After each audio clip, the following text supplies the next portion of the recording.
Nagsimula ang lahat sa lungsod ng Maynila noong ika-20 ng Mayo taong 2024. Isang bagong space rift ang lumitaw sa kalangitan sa itaas ng lungsod, at sumusugod ang Hero Division. Grabe, may Lazada Hulk pa nga roon, payat na payat, kawawa naman. Gayunpaman, may isang babaeng blonde sa harapan, napakalakas, tunay na babaeng puno ng talento. Ngunit isang malaking masamang aswang ang gumawa ng isang bagay na tunay na karumal-dumal, pinatay niya ang isang napakalusog na babae. Nagdalamhati siya na ang mga hamak na nilalang na tinatawag na tao ay hindi kinakailangang lumalaban. Ang paglipol sa buong lugar na ito ay ilang sandali na lang ang hihintayin. Iyon ang ika-6 na haring aswang, isang nilalang na nasa golden level. Tumalon siya mula sa kalapit na tagaytay ng bundok at sumugod sa mga tropa, pinapatay ang lahat. Ang babaeng may bughaw na buhok ay natatakot dahil iyon ay isang gold level na nilalang na dumudurog sa isa pa. Sinabi ng Aswang King, huli na para mapagtanto mo ito ngayon. Nagpakawala siya ng isang tiyak na tama ng kuko, ngunit nagawa niyang ipagtanggol ang sarili. Sakto noon, may humakbang pasulong at nagsabing, "Ako na ang bahala rito." Nagsimulang tumawag ang lahat para kay Ginoong Santos, at tila nagtitiwala sila sa taong ito. Maya-maya, sinabi ng napakalusog at mahusay na protektadong mandirigma na salamat sa tulong niya, nanalo sila. Malinaw na salamat kay Ginoong Santos. Gayunpaman, ang tila general sa kabilang panig ng mesa ay hindi masyadong masaya. Sigurado siya na sa takbo ng mga pangyayari, magiging imposible na ipagtanggol ang Maynila. Pagkatapos ay sinabi niya na nagiging mapanganib na ang mga bagay, kaya simula ngayon, lahat ng klase sa kultura sa akademya ay sususpindihin, at lahat ay magtutuon ng pansin sa labanan. Samantala, sa isang paaralan, sinabi ng lalaking may pulang buhok na kailangang magsikap pa ng talunan, kung hindi ay hindi siya makakapasok sa isang martial arts academy dahil lang sa kanyang mga grado sa kultura. Ngunit walang pakialam ang batang lalaki, sinabi lang niya na gusto niyang mapalapit kay Liana Reyes, hawak ang kanyang maliit na kwaderno. Agad kong naunawaan kung bakit gustong bantayan ng batang lalaki itong si Liana Reyes. Aba, nagniningning ang kanyang mga mata. Sinasabing malapit na ang graduation at gusto niyang malaman kung pupunta ba si Jose sa Martial Arts Academy. Sa likod ng kwaderno ay ang ating bida, na sa tingin ko ay dapat na ang protagonista. Tama, pare, sa magulong buhok na iyon, mukhang mainitan ang ulo, at may mga 15 kilo na kalamnan habang nasa high school pa lang siya dapat ang astig. Ang problema ay hindi masyadong mayaman ang kanyang pamilya, at hindi siya kailanman nagkaroon ng pera para makabili ng mga supplements, kaya wala siyang maayos na pangangatawan o anumang espesyal na kakayahan. Kaya naman nag-aalangan siyang mag-enroll sa isang martial arts academy. Ang ikinaiinis niya ay galing siya sa ibang mundo, pare. Dapat mayroon siyang kahit maliit na system o kung anuman. Samantala, iniimbitahan siya ni Liana sa akademya, may paraan daw siya para direktang madala siya doon. Biglang lumitaw ang isang maliit na system window. Sumigaw siya, at sinabihan siya ni Liana na hinaan ang boses. Ang maliit na system ni Jose ay may mga kakayahan ng tamer, na, alam mo ba, pare, hinahayaan siyang gumawa ng mga kontrata sa mga halimaw at paamuin sila. Bukod pa riyan, maaaring mag-evolve ang mga nilalang ng higit pa sa kanilang natural na limitasyon, at tutulungan siya ng system na mahanap sila. Ngunit kailangan niyang maghanda para sa isang pagsalakay ng ibang mga lahi na malapit nang mangyari. Akala ko may kinalaman si Liana sa system, pero hindi pala, lumalapit lang siya para tanungin kung okay lang siya dahil pinagpapawisan siya ng husto. Hinawakan niya ang kamay nito, sinabing oo, habang galit ang lahat sa paligid, sinasabing alisin niya ang maruruming kamay sa balat ng Diyosa. Sabi na agad ng kalbong lalaki na tuturuan niya ito ng leksyon nang sinabihan ng susunod na astig ang lahat na umupo. Pare, iyon ba ang teacher? Grabe, sa klaseng iyon, lahat ay nakikinig. Pumasok siya at sinabing may magandang balita siya para sa lahat. Mula ngayon, lahat ng taong may superpowers ay exempted na sa mga klase sa kultura at magtutuon na lamang sa labanan. Sa madaling salita, kung may kapangyarihan kang marsyal, ma'am, Hindi mo na kailangang malaman kung ano ang isa dagdag 1, pasado ka na sa taon. Nagdiriwang na ang mga human calculator dahil siguradong makakapasok na sila sa isang martial arts school. At pagkatapos ay sinabi ng teacher na sino mang nagising ang kakayahan ay kailangan lang pumunta sa kanyang opisina para magparehistro.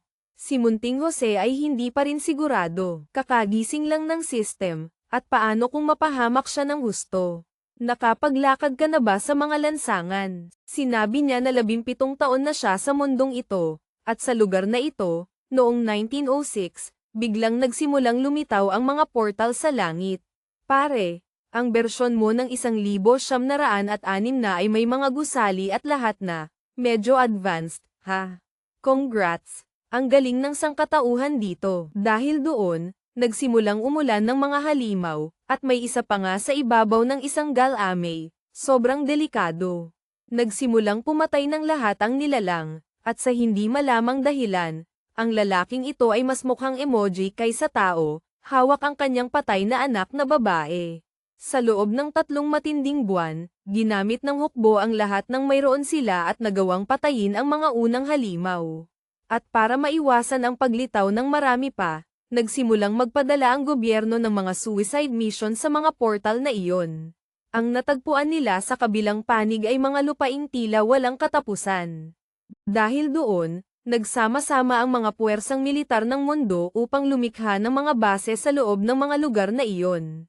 Iyon ang simula ng isang bagong panahon para sa sangkatauhan. Noong ika-6 ng Marso taong 1907, isa pang rift ang lumitaw. Noong ika-7 ng Mayo, isa pang rift ang lumitaw. Pagkatapos ay ang ika-4, ika-5, ika-6, at nagpatuloy ito. Ngayon, ang mga rift na ito ay kumalat na sa buong mundo at kumukonekta sa iba't ibang lahi ng halimaw. Kaya pinangalanan ng mga siyentipiko ang mga lugar na ito na Battlefield of the Myriad Races. Ang myriad ay nangangahulugang napakarami. Nudge gets mo ba? Basta sandamakmak. Kasabay nito, pinalakas ng presensya ng mga nilalang sa Earth ang planeta, at nagsimulang lumitaw ang mga bagong kakayahan sa mga tao. Habang tumitindi ang mga labanan, lalong nawalan ng silbi ang mga regular na armas, at naging mahalaga ang mga bagong nagising na kapangyarihan. At kaya ang laban kontra sa mga lahi ay nagpapatuloy hanggang ngayon. Gayunpaman, ang sitwasyon sa Maynila ay nagiging mas mapanganib kaysa dati. Mabuti na lang at na-activate ng lalaki ang system, kahit papaano ngayon ay magkakaroon na siya ng lakas para protektahan ang kanyang pamilya. At ngayon, nakapagpasya na siya, ang unang hakbang ay ang pagpunta sa isang martial arts academy. Ang problema ay mayroon lamang siyang 2,000 piso na naipon at hindi alam kung makakaligtas siya. Pumasok siya sa isang tindahan, naaalala na dapat ay automatikong mahahanap ng system ang mga angkop na halimaw, ngunit hanggang ngayon ay wala pang tugon. Sinabi niya sa babae na isa siyang tamer at nagtanong kung mayroon siyang mga nilalang na available. Agad niyang ipinakita sa kanya ang isang itim na pusa, isang karaniwang halimaw ngunit may dugong pas ang sigbin. Ang nilalang na iyon ay maaaring mag-evolve hanggang sa silver level, kaya nagkakahalaga ito ng 36,000 piso. Kung gusto niya, mayroon din siyang maliit na aso na may 4 na tainga na nagkakahalaga ng 33,000 piso. Habang patuloy siyang tumitingin sa paligid, pataas lang ng pataas ang mga presyo. Nang lumingon siya para tanungin kung may nagustuhan siya, nawala na ito. Naglalakad siya pauwi, iniisip kung bakit sobrang mahal at kainahinala ang lahat.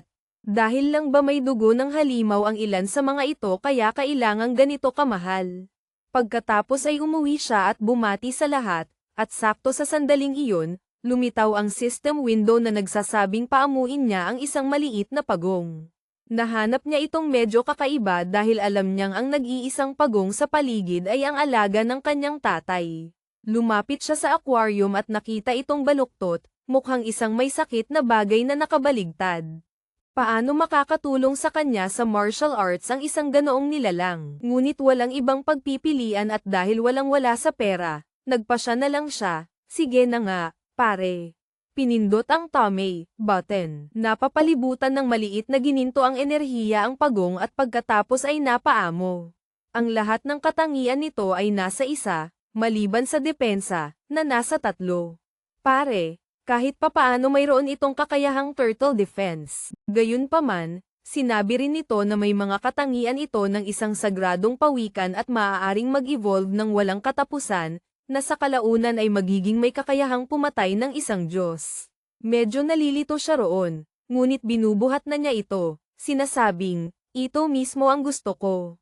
Sakto noon, lumitaw si Maria, ang kanyang nakababatang kapatid, na sinasabihan siyang ibaba ang maliit na pagong at tigilan na ang pakikialam kay pagong. Ngunit bago pa siya makagawa ng anuman, tumalon si pagong mula sa kanyang mga kamay at sumisid sa bag ng pagkain ng alaga.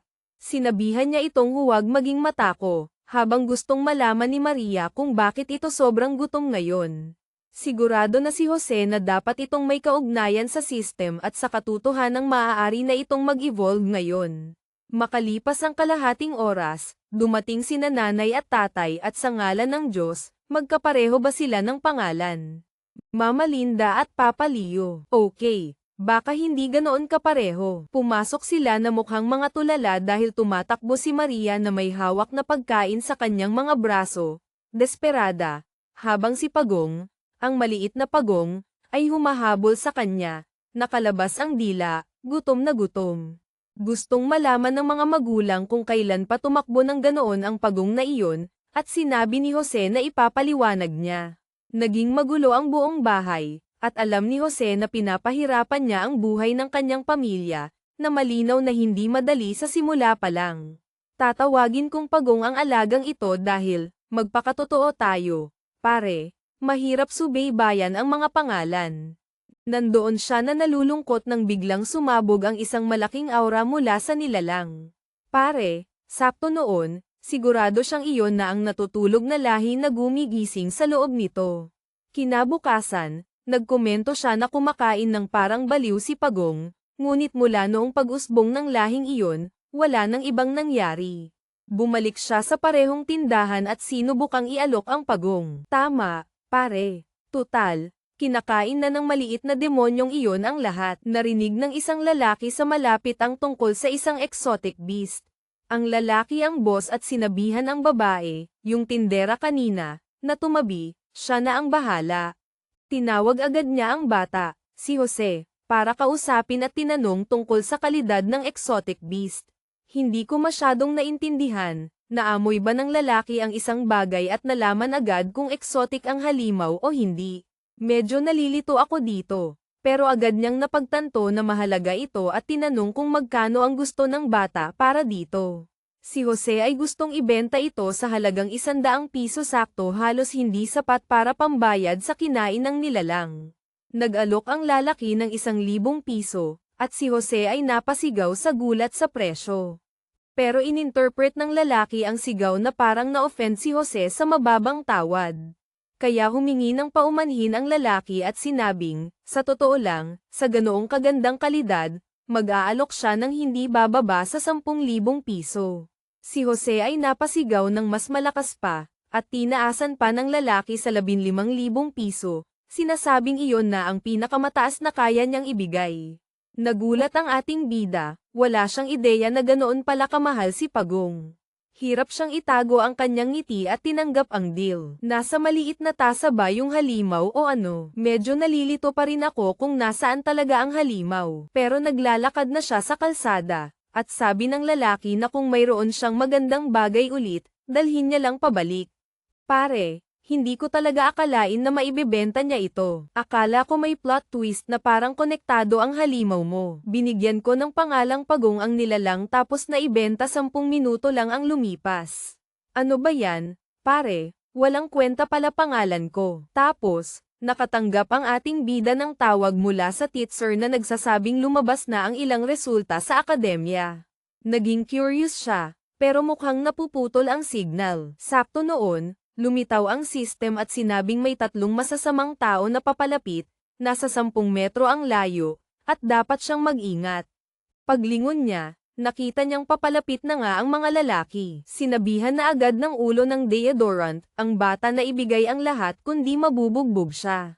Mapagkumbabang si Jose ay tinawag silang kuya, at sinabing wala siyang dala. Pare, nandoon lang siya para magbenta, hindi para bumili ng kahit ano. Oo, at sinabi mong may pera ka, payaso ka. Pero galit siya sa sarili. Kung mandirigma lang siya, hindi siya matatakot sa mga ito. Pare, natroll ako ng translator kasi hawak pa pala ni Jose si Pagong. Kaya nagbago ang lahat, hindi mo pala siya naibenta. Salamat naman at binigyan ko ng pangalan ang nilalang, ngayon may saysay na. At agad niyang pinaikot at itinira si Pagong sa ulo ng kalbo. Pare, pero nagawa ng lalaking harangin gamit ang kanyang mace. Kasabay noon, napasigaw siya dahil tinuhad siya ni Jose mismo sa itlog. Pare, tumawag ang mga lalaki sa kanilang boss habang tumatakbo na ang ating bida. Tinatanong kung okay lang si Pagong.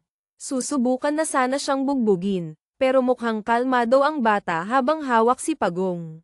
Lumingon siya at nagpakawala ng isang shell uppercut. Kasabay noon, umiwas siya sa sumunod na lalaki at pinalo ang batok nito. Oo, si Pagong din ay nataman ng diretso sa suntok sa gulong iyon. Hindi tumitigil ang ating bida. Hinawakan niya ang kamay at inihampas sa mukha ng isa pang lalaki. Oo. Hindi ganito ang inaasahan mong kilos ng bida sa isang kwentong tamer gamit ang alaga niya. Pero hey, gumagana naman. At sabi ni Jose, kasalanan nila dahil dumating sila at tinakat siya ng ganoon. Tapos nakita niya si Pagong na umaakyat sa isa sa mga lalaki at kumukuha ng isang malaking kristal. Bago pa siya makapagsalita, nilamon na ng nilalang ang buong bagay. Lumalabas na isa iyong gold quality potion at ininom lahat ng maliit na Pagong. Ang problema, mataas ang grado noon, karaniwan, inaabot ng isang mandirigmang araw-araw lumalaban ng isang buong buwan para maubos ang isa. Kaya ngayon si Pagong ay naghihirap sa lupa. Pero may kakaibang naramdaman din si Jose, tumataas ang lakas niya kasabay ng halimaw. Ngayon mayroon siyang 12 agility at 16 na physical. Sa 16 na puntos na iyon, 10 ang natural niyang stats at 6 ang namamana mula kay Pagong. Pare, hindi siya tumitigil sa pag-level up, umabot na sa 32. Dagdag pa, medyo lumalaki si Pagong mga kasama. Namangha si Jose sa lahat ng attributes na ito. Naalala niya ang natutunan sa paaralan na kahit ang pinakamagagaling na halimaw ay magbibigay lamang ng maximum na 30 status points sa mataas na antas. Hiraplos niya ang maliit na Pagong at sinabing oras na para bumalik sila. Sa universidad, sinabi ng malaking teacher na babae na dumating na ang mga resulta. Gustong malaman ng kaibig-ibig na si Liana kung pupunta siya sa Humanities University o sa Martial Arts University. Agad sinabi ng ating bida na ganado na siyang pumunta sa pang-martial, pero mukhang medyo nagulat si Liana na bigla siyang naging ganoon kaseryoso. Sinabi niya na mapanganib ito dahil para itong larangan ng digmaan at maaaring mapatay siya. Sinabi ni Jose na hindi mahalaga iyon, may mga taong kailangan niyang protektahan, kaya trabaho itong kailangang gawin. Pare, itong babaeng ito ay tiyak na may gusto, nagsimulang mag-isip kung siya ba ang tinutukoy niyang gustong protektahan. Tinanong ng teacher kung nakapagpasya na siya, at medyo alanganin siyang sumagot ng hindi pa po. Sinabi ng teacher na naiintindihan niya na ito ay isang mahalagang desisyon para sa bawat isa, kaya dapat silang bumalik na may sagot bukas. Maya-maya, sa bahay ni Liana, binubuksan niya ang isang regalo. Pare, lumundag siya sa bathtub, at siguro mayaman itong babae kasi may mga bulaklak pa sa tub. At tinatawagan niya si Jose, sinasabing dahil sa kanya, nagpasya na rin siyang pumunta sa Martial Arts University. Si Jose naman ay naglilinis ng dumi ni Pagong buong araw at tinanong kung sigurado ba siya. Sabi niya oo, binati niya ito at sinabing kailangan na niyang ibaba dahil may mga kailangan siyang asikasuhin. Pagkatapos ay pinagalitan niya si Pagong, pare, ngayon nasa universidad na. Isang babae ang nag-anunsyo na magbibigay ng ilang salita si Instructor Hillcruz. Pumasok ang lalaki na agad naghatid ng masamang balita, pare, sinasabing noong nakaraang taon, 126 na estudyante ang nag-enroll, pero 65 lang ang buhay pa. At mula sa taon bago iyon, may 100 estudyante at 30 lang ang natira. At kung babalik ka ng 3 taon, may 86 na estudyante at 10 lang ang buhay pa. Pare, tigilan nyo na nga pagpatay sa lahat. Sinabi niyang hindi niya sinusubukang takutin ang sinuman, ngunit kailangan nilang maunawaan ang kaseryosohan at panganib ng pagpasok sa unibersidad na ito at kung ano ang naghihintay sa kanila. Si Liana ay nakatayo roon katabi ng isang lalaki, mukhang kaka-realize lang niya na nagkamali siya ng malaki. Parang, huwag mong sundan ng bulag ang lalaki. Samantala, ang ibang mga estudyante ay mukhang ganado lahat, nagsasabing lalakas ka at ililigtas mo ang sangkatauhan. Sige, good luck dyan. Sakto noon, dumating ang teacher para tawagin si Jose. Nagtataka ang ating bida kung bakit gusto siyang kausapin mismo ng lalaki. Sinabi ni Instructor Hillcruz na napili siya para sa direktang pagpasok sa unibersidad. Hindi naintindihan ng walang muwang na bata kung bakit, habang bumubulong ang ibang estudyante na siguro may malakas siyang koneksyon. Ngunit sa sumunod na eksena, nasa Martial Arts University na siya at binabati siya ng mga tao. Sa gitna ng campus ay nakatayo ang isang higanteng monumento. Pagkatapos ay tinawag ng babae ang lahat, sinasabing ipapakita niya sa kanila ang mga dormitoryo at tirahan. Maya-maya, dumating siya sa kwarto 303 na magiging kanya. Sa loob, nagsasalita ang lalaking may pulang buhok, si Angelo Reyes, tungkol sa kung paano nakuha ng kanyang ama ang 3 patak ng dugo mula sa isang napakabihirang halimaw. Sakto noon, dumating si Jose, nagpakilala at bumati sa lahat. Ang tanong, magiging cool ba ang mga ito o mga tarantado? Ang redhead ay nagpakilala bilang si Angelo Reyes. Malugod siyang tinanggap nito dahil mukhang mga loko-loko silang lahat. Alam na nating magiging magkakaibigan sila, tama ba, pare? Ang malaking lalaki ay si Benji Cruz, at ang kalbo ay si Marco Santos. Sinabihan ni Benji ang ating bida na mag-relax sa formalidad at inimbitahan siyang tingnan ang dugo ng halimaw. Sinasabi ng mga lalaki na ito ay dugo ng exotic beast na binili sa lungsod ng vegan. Ngayon may saysay na mukhang ang naibenta ng ating bida noong isang araw ay maaaring dugo ng sarili niyang halimaw, at nagsisimula siyang magtaka kung iyon nga ba talaga. Nagyayabang si Angelo, sinasabing ang isang patak ng dugo ng halimaw ay nagkakahalaga ng higit sa 30,000 piso. Ibig sabihin ang bagay sa kamay niya ay nagkakahalaga ng hindi bababa sa 100,000 piso. Kawawang Jose, kaka-realize lang niyang naisahan siya ng husto. Sakto noon, nagsisigawan ang lahat na may isang Diyosa na kara-rating lang sa dorm sa baba. Sumisigaw ang babae na ito ay panlalaking dorm, kaya sino ang hinahanap niya? Ang mga lalaki sa kwarto 303 ay nakadikit lahat ang mukha sa bintana, nagsasabing may bagong Diyosa na lumitaw. Sino kaya ito, pare? Ito yung babae mula kay Liana na hinahanap ang ating bida. Pwede bang magsuot ka ng damit pandigma o ano kasi halos mahulog na yung suot mo? Kakaiba ka ha? Sa baba, isinisigaw niya ang pangalan ni Jose, sinasabing halika na raw. Sabi niya may magandang babae na naghahanap sa kanya. Dahil doon, kumaway ang ating bida sa kanyang mga kaibigan na tulala lahat. Ngayon nag-iisip sila kung isang demigod ba ang kakasali lang sa kanilang grupo. Sa baba, sinabi ni Liana sa kanya na ang cool niyang tingnan sa bago niyang uniforme. Agad niyang hinawakan ang balikat nito, sinasabing sobrang gwapo niya raw. Gumagawa ng galaw itong babae, pare. Samantala, ang buong unibersidad ay nagbabato ng lata at bote sa ating bida. Mula sa anggulong iyon, ang laki tingnan ni Liana, at tinanong niya kung galit ba siya na nakapasok siya sa direct admission. Ngayon lahat ay may saysay na. Gumamit siya ng koneksyon dahil mayaman siya. Sabi ni Jose okay lang. Plano niyang kumuha ng exam pero sigurado siyang makakapasa rin naman siya. Hiraplos pa niya ang ulo nito, at doon na ibinigay sa kanya ni Liana ang ilang cultivation items, gamit sa pagpapalakas, sinasabing makakatulong ito sa kanya sa entrance exam bukas. Pare, hindi pa ako nakakita ng bidang ganito ka-spoiled ng asawa. At sinasabi pa niyang hindi niya kailangan lahat iyon. Pero nagpaalam na si Liana, sinasabing sana magaling siya bukas. Gusto na siyang patayin ng buong gusali. Pagpasok niya sa kwarto, iba na ang treto ng mga kasama niya.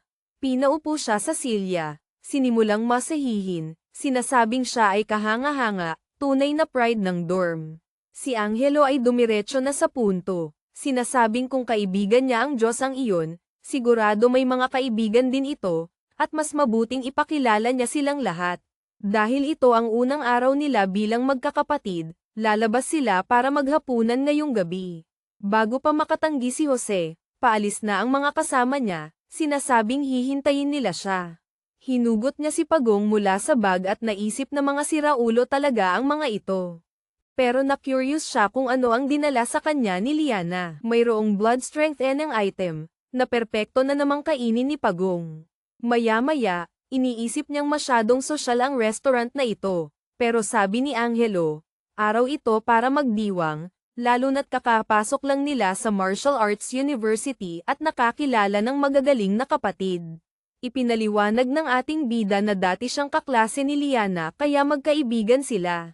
Pero ngayon kailangan niya ng tulong ni Angelo sa isang bagay. Gusto niyang malaman para saan, at doon ipinakita ni Jose ang isang kumpol ng dugo ng exotic beast.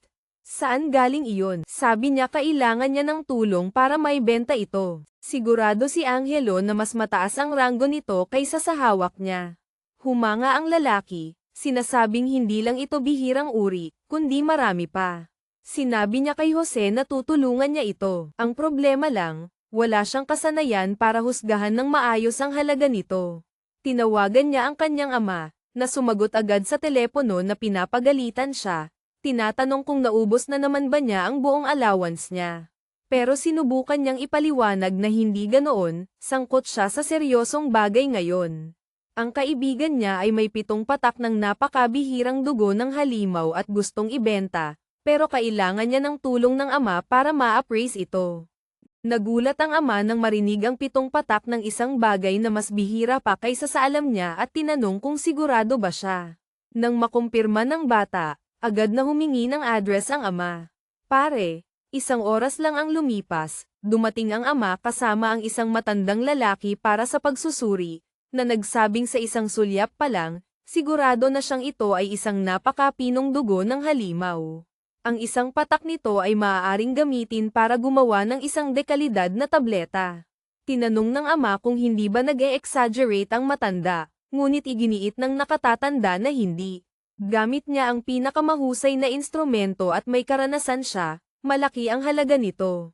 Pinuri ni Angelo ang ating bida, sinabing hindi niya inaasahan na naglalakad pala ito na may dalang kayamanan. Ngayon gusto nang malaman ng matanda kung magkano ang gusto niya para dito.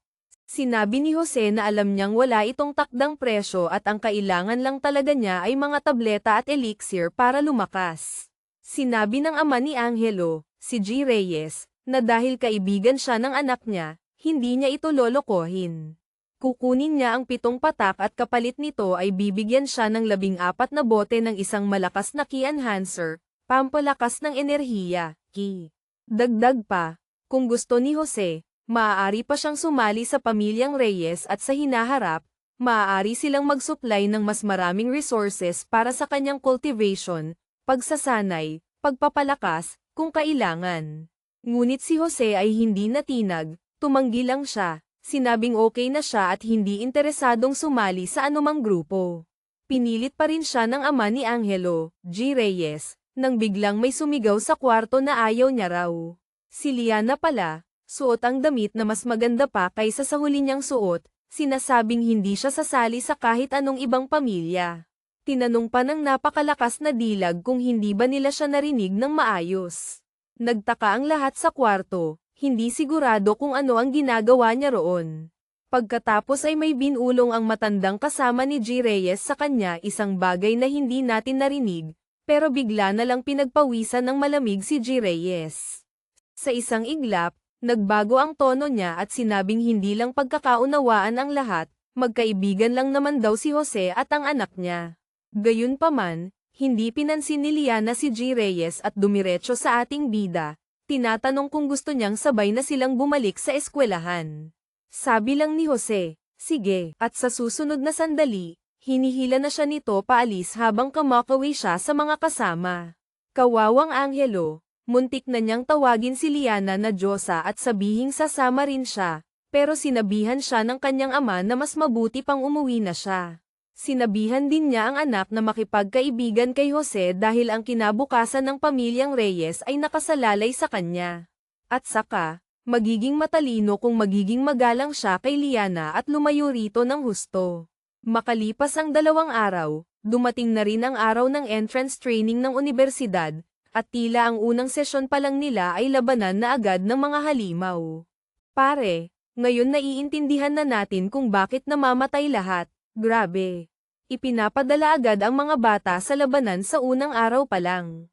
Sinabi ni Instructor Hillcruz na 50 katao ang bubuo sa Class A, at bawat klase ay magkakaroon ng isang bronze level instructor na mag-aatas ng mga gawain sa pagsasanay. Gaya ng dati, si Liana ay nakadikit na sa ating bida at sa maliit niyang grupo. Pagkatapos ay nagsalita ang isang babaeng may pulang buhok at sinabing magtipon ang Class A. Sa totoo lang, hindi naman siya pangit, pero magpakatotoo tayo, ibang level si Liana. Ang redhead na ito ay si Leo Yoxen, ang instructor para sa espesyal na pagsasanay na ito. Lahat ng simp ay nahuhumaling na, at sa totoo lang, hindi ko sila masisisi. Pagkatapos ay ibinigay niya agad ang unang gawain. Pare, natural na nagulat ang lahat, tiyak na hindi ito ang inaasahan kong unang gawain.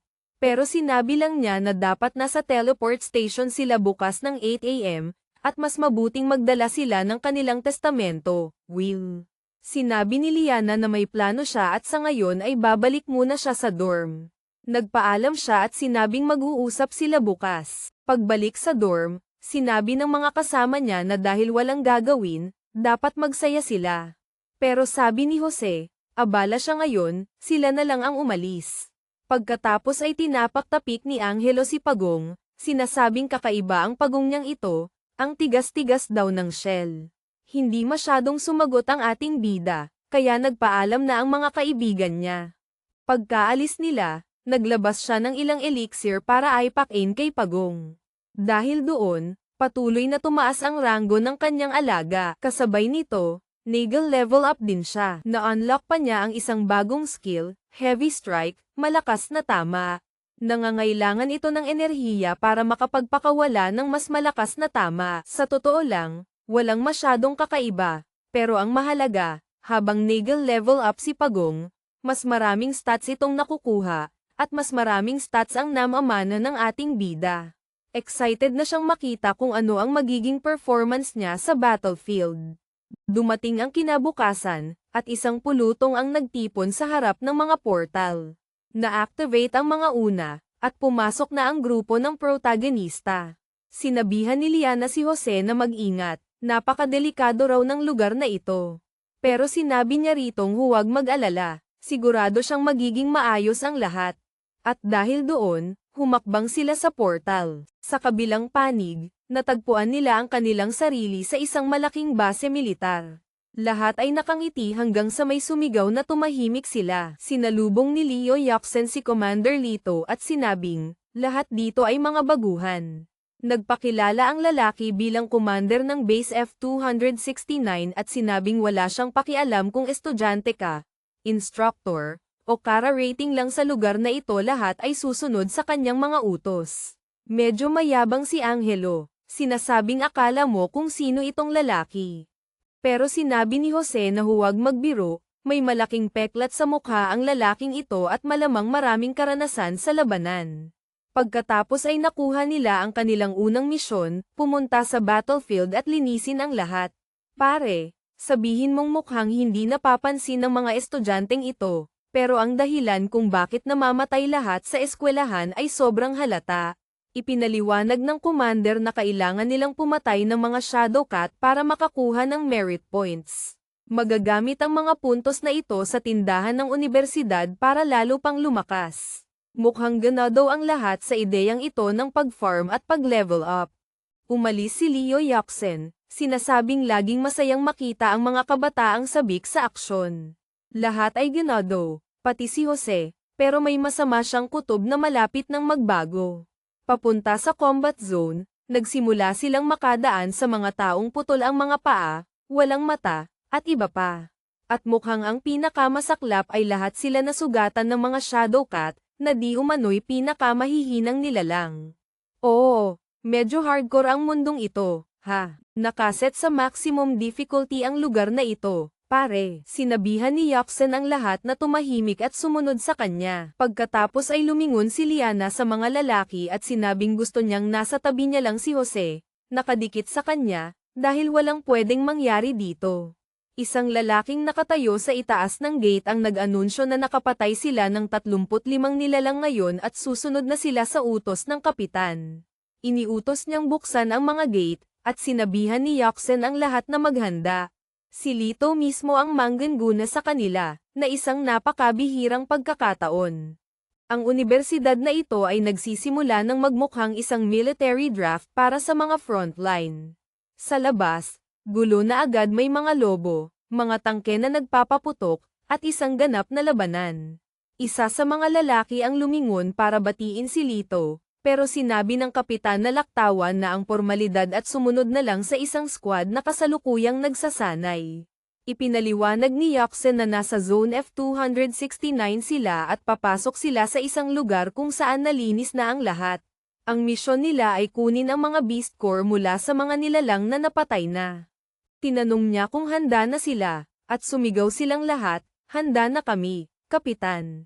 May nagbiro pa nga na walang mapanganib sa paglilinis ng battlefield, na malinaw na nangangahulugang napakadelikado nito at kalahati sa kanila ang mamamatay. Nagpapasalamat si Yaksen kay Lito sa kanyang presensya, ha? Maliwanag na interesado siya sa kapitan. Sinusubukang umakyat sa ranggo sa ibang paraan, sabihin na nating. Samantala, sa kabisera ng bansa, sa sentral na kuta, isang lalaki sa isang kwarto ang tumatanggap ng balita na hindi mabilang na mga nilalang ang nagsisimulang sumalakay sa mga frontline. At tila 12 gold-ranked Shadowcat ang sama-sama sa puwersa ng mga halimaw. Sinabi ng lalaki na naiintindihan niya at sinabihan silang alertuhan ang lahat ng base para maghanda sa depensa. Samantala, pabalik sa F-269, dumarating na ang grupo sa lugar kung saan patay na ang lahat ng halimaw. Nangongolekta ng lahat sina Jose at Liana habang binibigyan siya nito ng maliit na aral. Ipinapaliwanag na ang mga bahagi ng halimaw ay maaaring gamitin para gumawa ng lahat ng uri ng elixir. Masaya niyang iniimbak ang mga ito sa kanyang imbentaryo, alam na perpekto itong ipakin kay Pagong mamaya. Pagkatapos, biglang lumitaw ang isang extreme danger warning, 164 na Shadowcat ang papalapit. Agad siyang tumalon sa gulat, at tinanong ni Liana kung ano ang problema. Tumakbo siya sa instructor at sinabing nasa panganib sila, isang malaking grupo ng mga pusa ang papunta na. Pero tumingin si Yaksen sa paligid at walang makita, kaya sinigawan siya na ito ay isang seryosong battlefield, hindi lugar para magbiro. Iginigiit niya, sinasabing maaaring lumitaw ang mga nilalang anumang oras. Tinanong ni Lito kung siya ba yung batang si Jose. Sinabi niya ritong kaya niyang maramdaman ang mga nilalang hanggang 2 kilometro ang layo, at wala siyang nararamdaman. Nananatiling mapilit ang ating bida, sinasabing daan-daang pusa ang darating. Tinanong ni Lito kung sinusubukan niyang sabihin na mas malakas ang kanyang kakayahan sa detection kaysa sa kanya. Gaya ng dati, si Yaksen, na sumisipsip para umangat sa ranggo, ay nagsasabing walang sino man ang may mas mahusay na detection kaysa kay Lito. Mabuti na lang at nagtitiwala si Liana sa ating bida at sinabing sigurado siyang hindi ito magsisinungaling tungkol sa isang bagay na tulad nito. Nakiusap si Jose sa kanila na maniwala, isa siyang beast tamer, at isa sa kanyang mga talento ay ang kakayahang makaramdam ng krisis. Dahil pumasok siya sa pamamagitan ng rekomendasyon, hindi nakarehistro ang kanyang mga kasanayan, ngunit nangangako siyang mapagkakatiwalaan siya. Sakto noon, nagbago ang ekspresyon ng lahat. Nakakita sila ng isang grupo ng mga sundalong tumatakbo papalapit sa kanila, sumisigaw na bumuo ng depensibong pormasayon ang lahat. Sumigaw sila na may hukbo na darating at kailangang tumakbo pabalik sa base ang lahat. Si Lito, na malinaw na wala sa sarili, ay iniisip na kaya niyang pigilan ang lahat ng halimaw mag-isa. Ngunit nagsalita si Yaksen, sinasabi ang totoo, kailangan nilang umatras kundi mamamatay lahat. Iniutos niya sa isa pang lalaki na protektahan ang mga estudyante habang siya at ilan pa ay bibili ng oras para sa kanila. Sakto noon, Lumitaw ang unang level 1 na Shadow Cat. Sa likod nito, 12-12 na pa, at nagsimula na ang labanan. Pero pare, yung isang lalaki, hindi tumagal ng isang segundo. Nadurog siya, at least mas malakas si Leo at tumulong na hawakan ang linya ng depensa. Ang problema, ilan sa mga pusa ang nakalusot at dumiretso sa mga estudyante. Nasabi ko na ito dati, pero ngayon mas halata pa kaysa dati. Ito mismo ang dahilan kung bakit namamatay lahat sa universidad na ito.